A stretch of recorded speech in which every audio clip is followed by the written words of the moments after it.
ప్రభునందు మాకు అత్యంత ప్రియులైన దేవుని ప్రజలందరికీ ఈ ఉదయకాల సమయంలో యేసుక్రీస్తు వారి శ్రేష్టమైన పూజింపదగిన ఉన్నతమైన నామం పేరిట శుభాలు ప్రకటిస్తున్నాను. మీరంతా బాగున్నారా? క్షేమంగా ఉన్నారు కదా? యెహోవా తమకు దేవుడు గాగల జనులు ధన్యులని బైబిల్ సెలవిచ్చింది. యేసుక్రీస్తు ప్రభువారిని మనం కలిగి ఉండడమే గొప్ప ఆధిక్యత. ఆయన మన రక్షకునిగా, మన ప్రభువుగా, మన యజమానుడిగా, మన నాయకుడిగా ఉన్నాడు కనుక మనం ఎల్లప్పుడూ ఆయన స్తుతించాలి.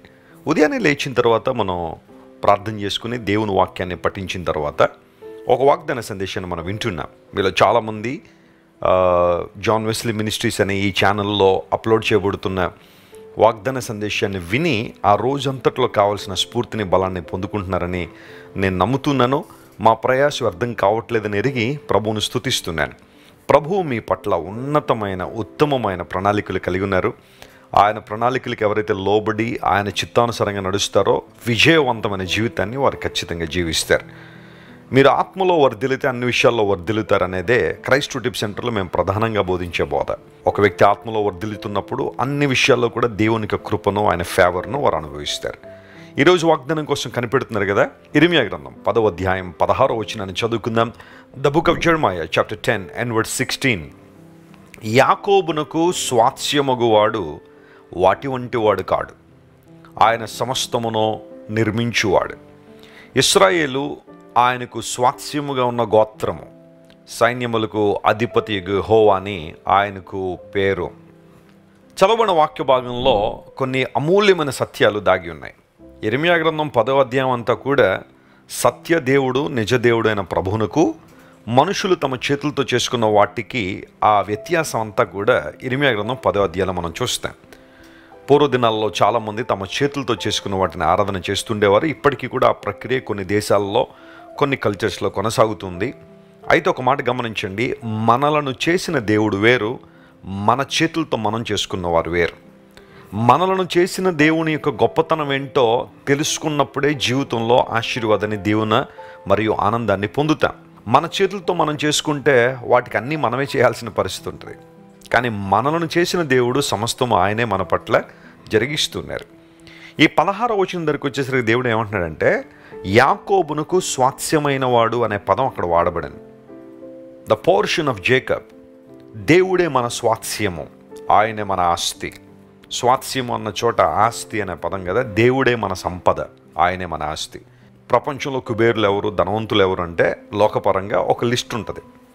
ఆ లిస్టులో కోట్లకు పడగలెత్తిన వాళ్ళు, షేర్ మార్కెట్స్లో విపరీతమైన లాభాలు సంపాదించిన వారు, లేదా వారి కంపెనీలు విపరీతంగా అభివృద్ధి పొందుతూ ప్రతి ఏటా కూడా లాభాలు ఆర్జిస్తున్న వాళ్ళని కుబేరులుగా, కోటీశ్వరులుగా, ధనవంతులుగా, భాగ్యవంతులుగా లోకం పిలుస్తుంది. కానీ దేవుని దృష్టిలో భాగ్యవంతులు ఎవరంటే దేవుని కలిగి ఉన్నవారే, ఆయన అంగీకరించిన వారు. ఇదే విషయాన్ని యాకోబు భక్తుడు తన పత్రికలో మాట్లాడుతూ, మీరు విశ్వాస విషయంలో భాగ్యవంతులు అన్నాడు. లోకంలో దరిద్రులైన వారు విశ్వాస విషయంలో భాగ్యవంతులై ఉంటారని. ధనవంతులు లేదా కోటీశ్వరులు అన్న పదం కొన్ని సందర్భాల్లో కొంతమందిని కంపేర్ చేయడం ద్వారా మనం తెలుసుకుంటూ ఉంటాం. ఒక వ్యక్తి ఒక ప్రాంతంలో ధనవంతుడు, మరొక ప్రాంతంలో భేదవాడు అవ్వచ్చు. ఎందుకంటే ఆ ప్రాంతంలో అతనికంటే ధనవంతులు చాలామంది ఉంటే అతను ఖచ్చితంగా ఎక్కడో చివరిలో పడిపోతాడు వెళ్ళి. అలా ప్రపంచంలో ప్రతి ఒక్కడు ఎక్కడో చోట కొంచెం భాగ్యవంతుడిగా కనబడచ్చు, మరొక చోట బలహీనుడిగా కనబడచ్చు. కానీ విశ్వాసంలో మనందరం భాగ్యవంతులు అన్నాడు బైబిల్ చెబుతున్న మాట అది. ఒక వ్యక్తి యేసు ప్రభువును తన సొంత రక్షకునిగా అంగీకరించి రక్షణ మార్గంలో పయనిస్తూ, పరిశుద్ధతను కాపాడుకుంటూ, సాక్ష్యాన్ని కాపాడుకుంటూ, పవిత్రతను ప్రేమిస్తూ, దేవుని చిత్తాన్ని నెరవేరుస్తున్న వ్యక్తి ఖచ్చితంగా భాగ్యవంతుడే. ఈ భాగ్యాన్ని నువ్వు సంపాదించుకున్నావా? రక్షించబడిన వారితో సమానులు మరెవరు లేరు. అందును బట్టి లేఖనాలు ధృవీకరిస్తున్నాయి. ఇశ్రాయేలు నీ భాగ్యం ఎంత గొప్పదో తెలుసా, యెహోవా రక్షించిన నిన్ను పోలిన వారు ఎవరు అనే మాట ద్వితీయోపదేశకాండంలో మనం చూస్తాం. అంటే రక్షణ పొందిన వారితో సమానులు లేరు, వారు భాగ్యవంతుల జాబితాలో ఉన్నారని బైబిల్ సెలవిస్తూ ఉంది. దేవుడు మన స్వాస్థ్యమై ఉన్నాడు. ఈ లోకంలో నీకు ఎన్నున్నా, నువ్వెన్ని సంపాదించుకున్నా, ఎన్ని కూడబెట్టుకున్నా, అవి డబ్బులు కావచ్చు, హోదాలు కావచ్చు, అంతస్తులు కావచ్చు, ధనధాన్యాలు కావచ్చు, మరొకటి కావచ్చు, ఒకనాడు నిన్ను వదిలిపెట్టి వెళ్ళిపోతాయి, లేదా నువ్వే వాటిని వదిలిపెట్టి వెళ్ళిపోవాల్సిన పరిస్థితి ఉంటుంది. కానీ దేవుణ్ణి ఎవరైతే స్వాస్యంగా చేసుకుంటారో, ఆయన్నే ఎవరైతే కోరుకుంటారో లేఖనం సెలవిస్తూ ఉంది, వారి భాగ్యవంతులు. యాకోబునకు స్వాస్యమైన వాడు. ఇప్పుడు ప్రశ్న అడుగుతున్నాను, దేవుడు నీ స్వాస్థ్యమయ్యాడా? ఆయన నీ సంపదగా స్వీకరించావా? నీ స్వాస్థ్యంగా ఆయన అంగీకరించావా? అంగీకరించకపోతే ఇది మంచి సమయం. This is the day of salvation, this is the day of acceptance. రక్షణ పొందడానికి, దేవుణ్ణి అంగీకరించడానికి ఇది ఒక అద్భుతమైన సమయం. ఇప్పుడు ఎప్పుడైతే దేవుణ్ణి మన స్వాస్థ్యంగా మనం అంగీకరిస్తున్నామో, ఇప్పుడు బైబిల్ సెలవిస్తూ ఉంది, ఆయన వారిని నిర్మించిన వాడు అనే మాట అక్కడ ఉంది. దేవుడు మనల్ని చేశాడు.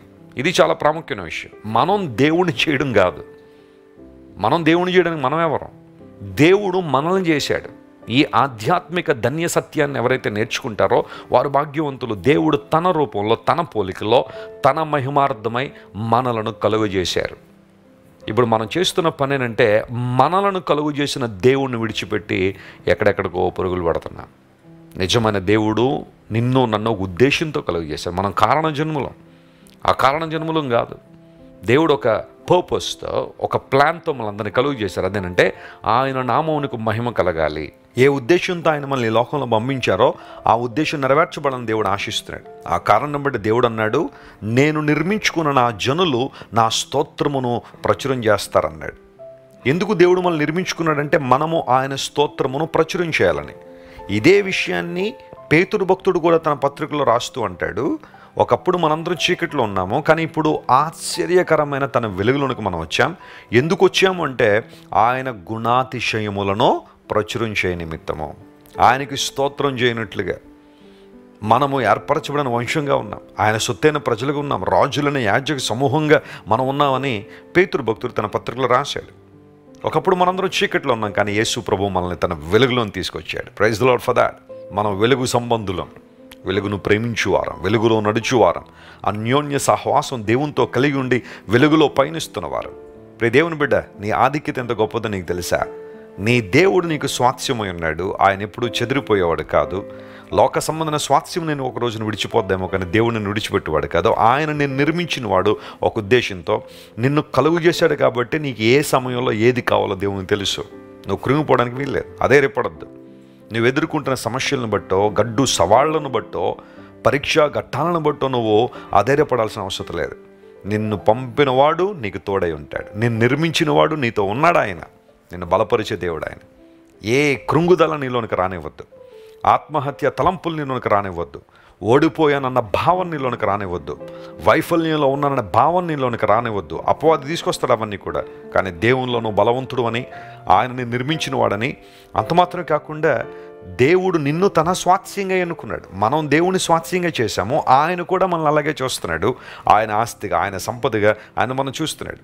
మన స్వాస్థ్యం పట్ల మనకెంత శ్రద్ధ ఉంటుందో, మన స్వాస్థ్యం పట్ల మనకెంత హక్కు ఉంటుందో దేవుడు కూడా మనల్ని అలాగే చూస్తున్నాడు. ఎందుకంటే ఆయన సైన్యములకు అధిపతి అయిన దేవుడు. Praise the lord. ఈ వాగ్దానాన్ని క్లెయిమ్ చేసుకోండి. దేవుని దృష్టిలో నువ్వెంత విలువ కలిగిందానువో, విలువ గలవాడవో గుర్తించి ఆయన ఆరాధించు, ఆయన మహింపరచు. ఈ రోజంతటిలో కావాల్సిన జయ జీవితాన్ని ప్రభు నీకు ఇస్తాడు. ప్రార్థన చేసుకుందాం. ప్రేమగల తండ్రి, గొప్ప దేవా, నీ కొందనాలు. నీవు మా స్వాస్థ్యమై ఉన్నావు, మమ్ములను నీ స్వాస్థ్యంగా చేసుకున్నావు. ఎంత మంచి దేవుడు నాయన. మమ్మల్ని నిర్మించావు ఒక ఉద్దేశంతో, ఒక లక్ష్యంతో మమ్మల్ని నియమించావు. అందును బట్టి నీకు స్తోత్రాలు. సైన్యములకు అధిపతి అయిన దేవుడు నీవు ప్రభువా. ఈరోజు మా ప్రియులు ఎవరైతే సమస్యల్లో, ఇబ్బందుల్లో ఉన్నారో, ప్రతికూల వాతావరణాల మధ్య ప్రయాణం చేస్తున్నారో వారందరినీ నీ శక్తి చేత, నీ బలం చేత మీరే నింపి నడిపించి మహాద్భుత కార్యాలు వారి జీవితంలో జరిగించండి. విశ్వాసంలో ప్రతి ఒక్కరూ అభివృద్ధి పొందడానికి సహాయం చేయండి.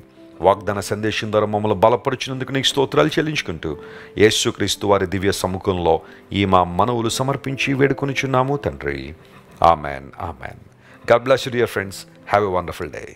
క్రైస్ట్ వర్షిప్ సెంటర్ ఓ బలమైన సంఘ ఉద్యమం. కొన్ని సంవత్సరాల క్రితం కేవలం 2 ప్రారంభించబడిన పరిచర్య నేడు ప్రపంచవ్యాప్తంగా లక్షలాది మందిని ప్రభావితం చేయుచున్నది.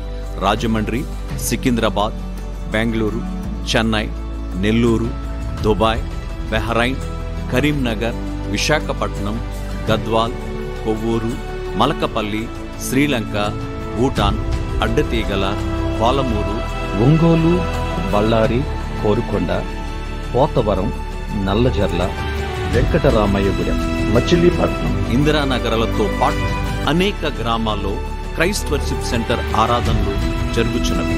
వాక్య సంబంధమైన ఉజ్జీవంలో, పరిశుద్ధాత్మ సంరక్షణలో కొనసాగాలనుకునే ప్రతి ఒక్కరికి మా ప్రేమపూర్వక ఆహ్వానాన్ని అందిస్తున్నాము. రండి, ఆత్మతో సత్యముతో ప్రభువైన యేసుక్రీస్తును ఆరాధిద్దాం. మీరు ఇంతవరకు విన్న దైవ సందేశం మరియు దేవుని సేవకులు చేసిన ప్రార్థన మీకు ఆశీర్వాదకరముగా ఉన్నదని విశ్వసించుచున్నాము. ఈ సందేశాన్ని మీ స్నేహితులకు, బంధువులకు షేర్ చేయండి. మీకు ఏదైనా ప్రార్థన అవసరత ఉన్నచో మా ఫోన్ నంబర్లకు కాల్ చేయండి. దేవుడు మిమ్మల్ని ప్రేరేపిస్తే విశ్వాసంతో సాగుచున్న ఈ పరిచర్యను ప్రోత్సహించండి. మరిన్ని వర్తమానాలు, పాటలు వినుటకు జాన్ వెస్లీ మినిస్ట్రీస్ అను మా యూట్యూబ్ ఛానల్ను సబ్స్క్రైబ్ చేసుకొనండి. ప్రభువైన యేసుక్రీస్తు కృప మీకు తోడైండును గాక.